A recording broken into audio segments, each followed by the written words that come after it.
Hello YouTube, Magnitude Gaming here with our 6th episode on the history of competitive play, the Shonen Jump Championship Series. A month after Shonen Jump LA, the tournament moved to the good old state of Texas. We head to Houston for this episode. The tournament took place on April 29th and April 30th. 393 duelists showed up, and like the previous Shonen Jump events, they all had their eyes on Cyber-Stein. You guys may have heard me talk a lot about Comic Odyssey throughout these videos. In fact, you guys are probably sick of it. However, they were the only good team at the time. Think about it. They had about, 6 of the 10 Cyber-Steins in the world at the time? Well, you guys are in luck if you really hate me talking about Comic Odyssey. They were finally going to be challenged for the top spot. Remember Evan Vargas from last event? He was the guy that topped with the Soul Control deck. Evan was on Team Savage, and these guys were about to make a name for themselves. The top 8 had the usual Chaos decks, but 2 decks stood out. Team Savage managed to get a member into top 8 for the second event in a row. His name was Nate Nielebeck. He made the top 8 with a Spell Canceller deck. He was maining 3 Donzalugs, 3 DD Assailants in addition to the 3 Spell Cancellers. His trap lineup was eye-popping as well with 3 Mirror Walls and 1 Braille Decree. The next interesting deck was pouted by Chad Justice. Chad was an unknown player at the time, but he would later go on to top multiple Shonen Jump events. He was playing an armed Samurai Benkai deck. He main decked 3 Benkai, 3 Iron Blacksmith Kotensu, 2 Big Bang Shots, 2 Acts of Despairs, and 3 Giant Shunades. The premise of this deck was just to equip Benkai with a lot of these equip spells, power him up, give him an additional attack, and then just attack for game. Oh yeah, and the deck cost only about $40 to make. Mario Begay managed to make top 8 at Shonen Jump Houston after also having made top 8 at the previous Shonen Jump in LA. Ernesto Mencacha, David Stivender, and Craig Carver all played Chaos decks in top 8. Terasek Punsabet, the reigning US champion, also made top 8 with Chaos, and he was joined by Ryan Hayakawa, also playing Chaos. Both were there representing Comic Odyssey. After the quarterfinals, only Terasek, Ryan, Chad, and Nate remained in the tournament. Terasek was paired up against Chad Justice and his Benkai deck. Ryan was playing against Nate's Spell Canceller deck. Both members of Comic Odyssey won, and it secured that both teammates would be in the finals. Comic Odyssey had secured its 7th Cyber-Stein, and while we have no coverage of the side events, we won't know if it was won by the team or not. Both players decided that they were going to split the prizes, except for the last top of the title. So, they began play. Game 1. Ryan went first and set a card to each zone. Terasek activated Graceful Charity and discarded Kaiku the Ghost Destroyer and Scapegoats. He set 2 cards to his back row and then a monster and passed. Ryan summoned DD Warrior Lady and then flip summoned his DD Assailant. He crashed into Terasek's DD Warrior Lady and both were moved, then attacked with Assailant. Ryan set a card to end his turn, but it was destroyed by T's Dust Tornado at the end phase.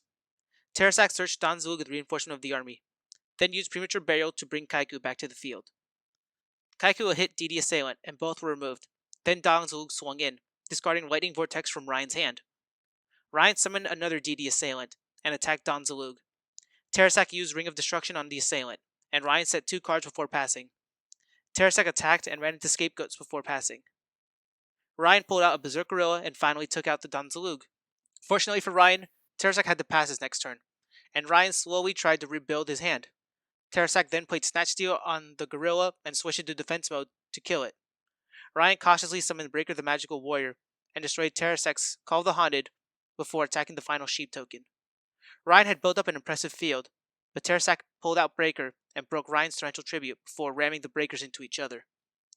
Terasek followed up with Delinquent Duo, hitting Ryan's Mirror Force. Ryan then discarded Jinzo, and then on his turn he played Graceful Charity. He was looking for some way to get Jinzo back onto the field, and he discarded Smashing Ground and Kaiku to Graceful Charity. He summoned Spirit Reaper and attacked, discarding Terasek's Blackluster Soldier on by the beginning. Terasek passed. On his next turn, Ryan summoned Sangan and swung for 1,000 damage, bringing Terasek 2,600 life points. Terasek passed again, and Ryan attacked Terasek to bring him down to 1,300 life points. Terasek topped Air Knight Parasoth, and we had to scoop Game 1. Game 2. Terasek elected to go first in this game, and started off with a set monster and a face-down card. Ryan played Delinquent Duo, so Terasek ended up losing his Torrential Tribute and Donzulug. Ryan summoned Blade Knight and attacked. DD Assailant was revealed, and nothing happened. Terasek summoned a Spirit Reaper, and attacked with DD Assailant and Reaper. Ryan lost DD Assailant from his hand. Ryan used Snatch Steel to destroy Spirit Reaper, then summoned Kaiku and attacked a DD assailant. Both were removed, and Ryan set a card. Terrasak summoned Kaiku and attacked into Scapegoat, and Ryan simply passed his turn. Terrasak then tributed for Air Knight Parsath and trampled over Goat. Ryan set a monster, but Terrasak pulled out a Nobleman of Crossout and hit Magician of Faith. I think I may have lost this one, Ryan had said to Terrasak. As Terrasak continued on his assault, there was nothing Ryan could do. Terrasak won the game on the next turn after another attack from Air Knight Parsath. With the game tied 1-1, Game 3 was going to decide who won the title. Would Terrasak become the first player to win the National Championship and a Shonen Jump?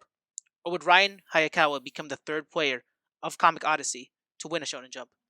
Game 3.